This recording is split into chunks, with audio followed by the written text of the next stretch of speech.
So I would now like to welcome somebody else I've known for many years now to the stage. That's Gareth Parry, who's Chief Exec of Remploy.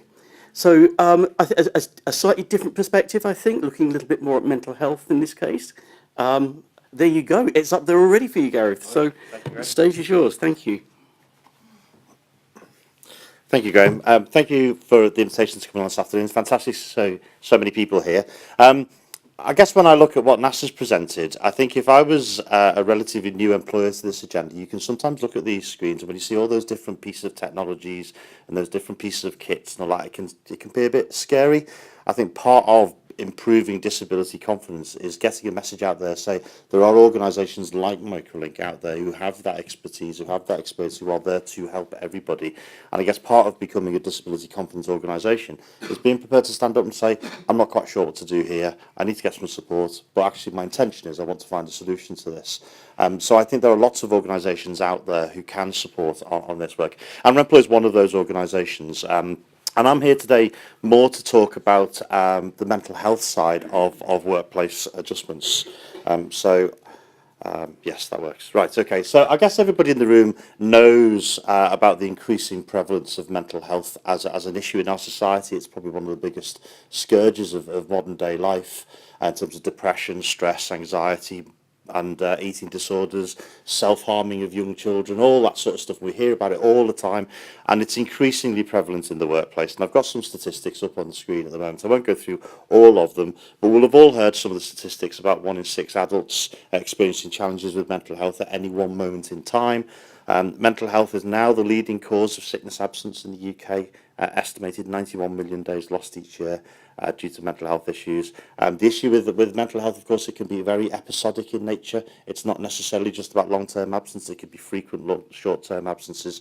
And so there's many workplace challenges that to be addressed around mental health.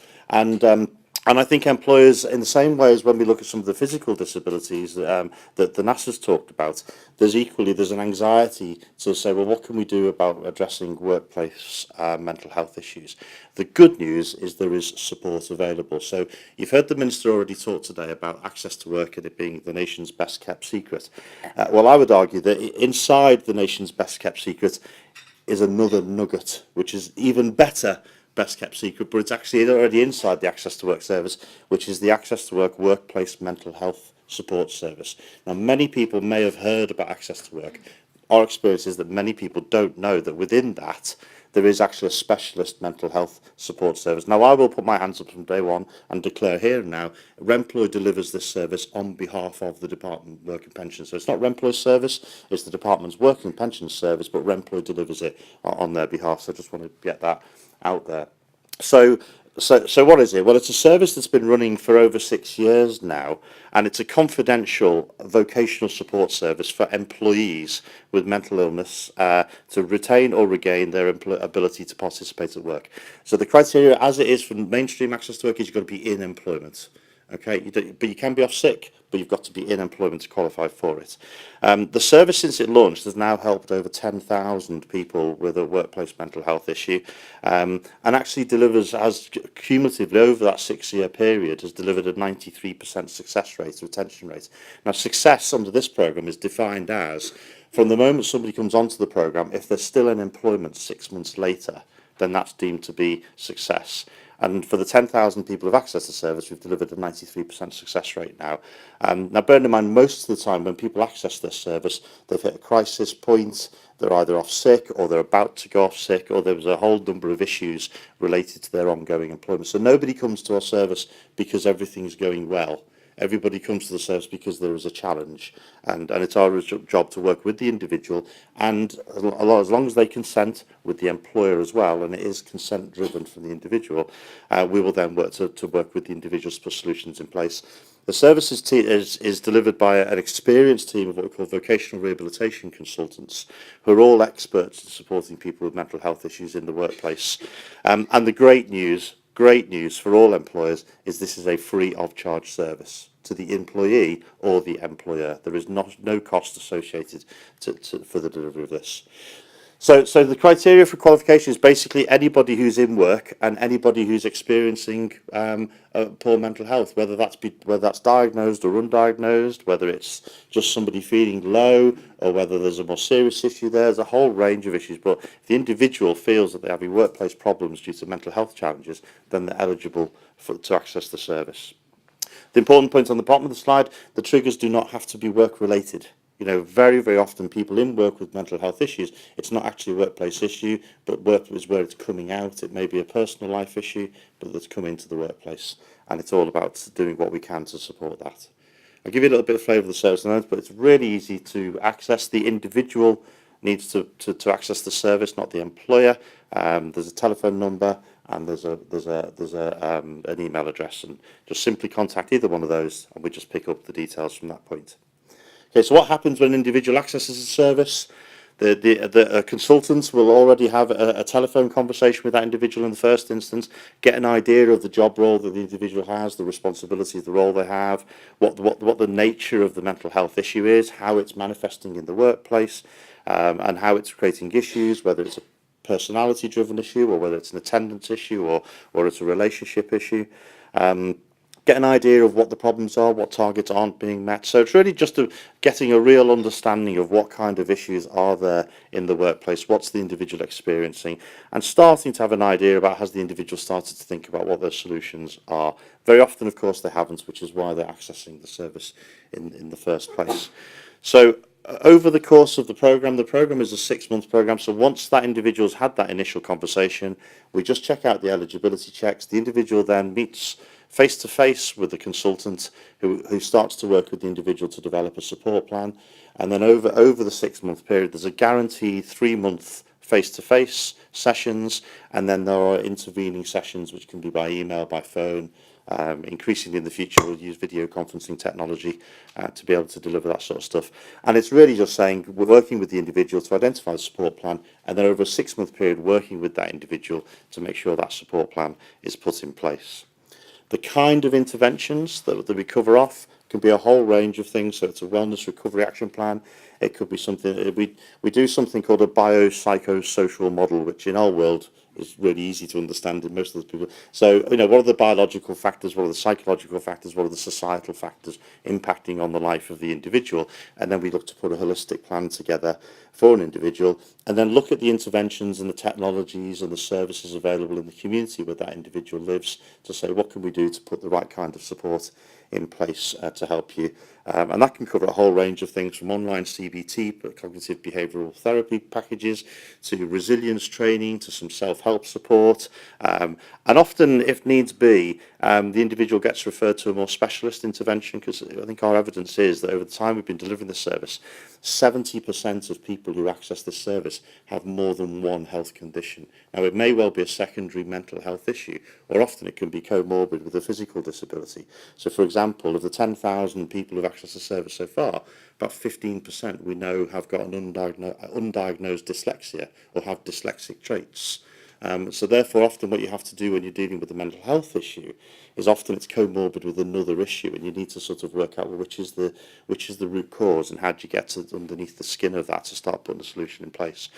Where there is more specialist intervention required, we will help the individual then go on to raise an access to work application through mainstream access to work to put additional interventions in place.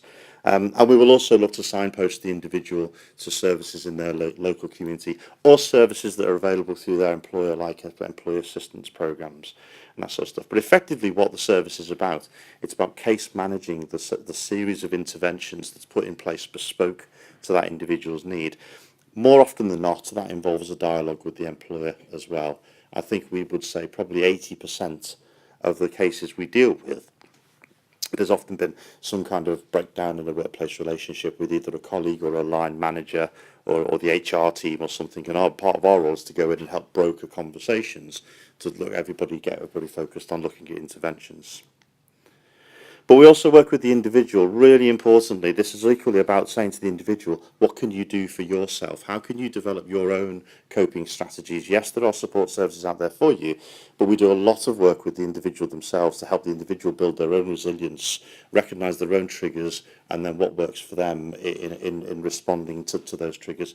So whether it's helping somebody deal with change, whether it's helping somebody who is constantly feeling anxious to improve their time management capabilities, whether it's giving people hints and tips. Lots of people who are going through poor mental health experience poor short-term memory loss. So it's about giving people hints and tips on what can you do to give yourself triggers for short-term memory loss. Lots of very practical, simple advice, the vast majority of which have got low or no cost associated with them whatsoever.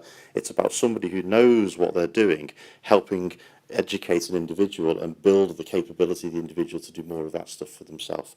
And fundamentally, that's what the Access to Work mental health support service is all about. It's about helping the individual build their own capabilities and their own resilience whilst accessing specialist and expert interventions of a whole range of things to put together a support plan that then puts that in place. We see the delivery of that support plan through, and then hopefully after 6 months the individual is much more independent and self-sufficient to be able to, and back in work doing a fantastic job. If they're not quite there yet, they can be re-referred to the programme for a second time, so they can get support beyond 6 months if that's appropriate. So me standing here and talking about it is one thing, but I think these things are always more powerful when you hear proper stories from people who've actually been through the service. So I've got a short video to show you now. A chap called Chris who works for a housing association in the North East.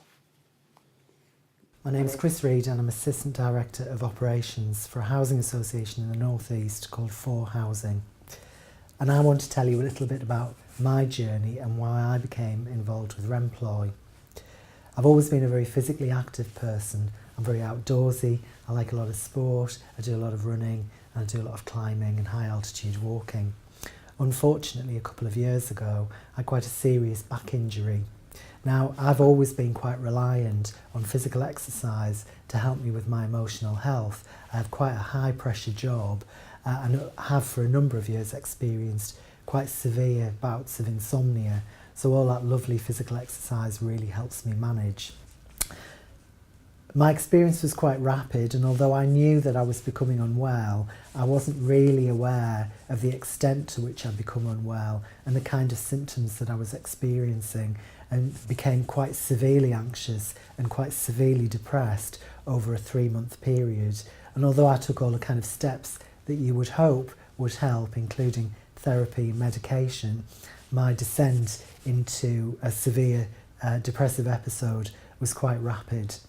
And around the November of that year, I actually, had a nervous breakdown and had to go and spend some time with relatives. As my health started to improve, I kept in touch with my employer so they knew what was going on, and I had some support from my employer. So when it came to the point where I thought, am I well enough to go back to work, and is work indeed an option? I was looking for an organisation that could support me to get back to work, who was quite a specialist organisation. I knew about Remploy from work that we'd previously done in the organisation around support for people with mental health, and that seemed a really obvious place to go to. And I got in touch with Remploy and did a self-referral, and what happened from that is very, very quickly I was allocated somebody who would work alongside of me to develop a plan that would help support me and my employer get back into the workplace. That plan was variable, so there were lots of options in there, and that wasn't really something that was available outside of Remploy services. So what Claire, my worker, was able to do was offer me options, and we had a discussion about each of those, and then we put them into a plan and talked about them to my employer, who made some adjustments about start and finish times and availability for appointments as well. Equally, I think it's about having chemistry and being able to connect and get on with somebody that you're working with. And I found everybody in Remploy that I've experienced so far has a real understanding of the issues around mental health, but equally talk about it as if it's normal and it's something that happens every day. And I think for somebody who has, you know, a high pressure job and a high expectation of themselves, it's important to understand that what's going on is actually normal. It happens to lots of people, but that you actually can get through it. You can return to the workplace and you can be effective in the workplace as well. So that's just one story. Chris is, I don't know, is anybody ever typical or untypical? I'm never quite sure. But around about 80% of people that come to the service have some kind of combination of depression, stress and anxiety. They're by far and away the most common symptoms that we see. We do also work with people who have experiences of psychosis, eating disorders, post-traumatic stress disorder, whole range of things really.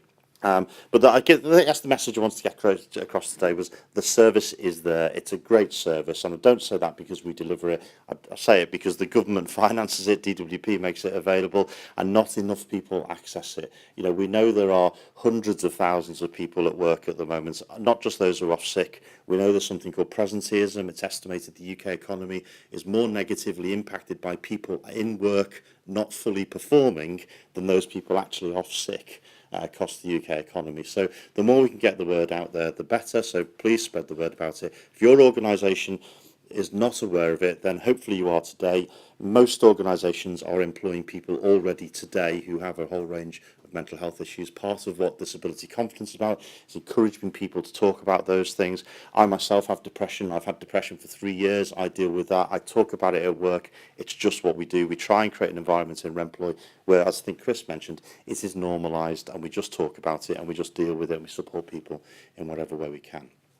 So that's really focusing on mental health. I'm going to put one more plug in if I can today, because obviously the event today is the kick-off event for what is going to be a 2 weeks of themed activity, which we'll hear about a bit more later. But one of the things available, which I would like to promote, is something called the Remploy Disability Guide, which is a document that we've had for about 3 years now. Now, we've always sold it commercially, but we've made a decision that to support Disability Confidence campaign over the next 2 weeks, any employer that signed up to Disability Confidence has the ability to download this free of charge from our website. So in this guide, it has 20 typical disabilities, if there is such a thing as typical disabilities. It tells you a little about what those disabilities are, what the symptoms impact on daily life. And then on page 2, it talks about the kinds of simple, reasonable adjustments that can be made to help somebody who's in work, help somebody through the recruitment process, or help somebody who's off sick and looking to return to work. And it's just absolutely full of really simple, practical workplace adjustments that can be made, the vast majority of which are free of charge. Just use a bit of common sense and a little bit of creativity and a little bit of flexibility on the part of the employer. So there is a website with the link on at the bottom of the page there, but I think we'll hear more about where you can see the whole programme of events over the 2 weeks. But if anybody would like that, then please just go to the website, download it and fill your boots. It's only available for 2 weeks and I hope it proves to be useful for people. Other than that, Graham, I think I'm done. So thank you very much for your time today. It's fantastic to be here.